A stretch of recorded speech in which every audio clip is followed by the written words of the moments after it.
Hi எல்லாருக்கும் வணக்கம். இன்றைக்கி வந்து வெள்ளிக்கிழமை மகா சிவராத்திரி பிரதோஷம், சுக்கரவார பிரதோஷம். ரொம்பவும் அற்புதமான நாளுங்க. எப்பவும் போல் காலையில் சுக்கர ஓரையில் சுக்கர தீபம் ஏற்றிக்கிறாங்க.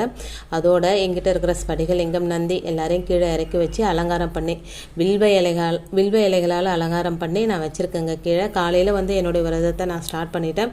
எப்பவும் போல் எங்கிட்ட இருக்கிற காசுக்கு ஓம் தனலக்ஷ்மியே நமக, ஓம் மகாலட்சுமியே நமக, ஓம் சுக்ராய நமக அப்படின்னு 108 தரம் அர்ச்சனை, குங்கும அர்ச்சனை பண்ணிக்கிறேங்க. இது ரெகுலராக பண்ணுறது தான் நான். அதுக்கப்புறம் கற்பூர தீப ஆராதனையெல்லாம் காமிச்சு என்னுடைய விரதத்தை இன்றைக்கி காலையிலேயே நான் ஸ்டார்ட் பண்ணிட்டேன். நான் வந்து இத்தனை வருஷம் வந்து விரதம் இருப்பேன், ஆனால் நைட்டில் கண் முழிக்க மாட்டேங்க. ஆனால் இந்த வருஷம் நைட்டு, அதுவும் 11:45 12:15 வரைக்கும் அந்த லிங்கோத்பவ காலம் ரொம்பவும் அற்புதமான நேரம். அந்த 1/2 மணி நேரங்க. அந்த நேரத்தை வீட்லேயே நான் வந்து எங்கிட்ட இருக்கிற ஸ்படிகலிங்கத்துக்கு அபிஷேகம் பண்ணி அலங்காரம் பண்ணி என்னுடைய விரதத்தை இன்றைக்கி நான் செய்ய போகிறேங்க.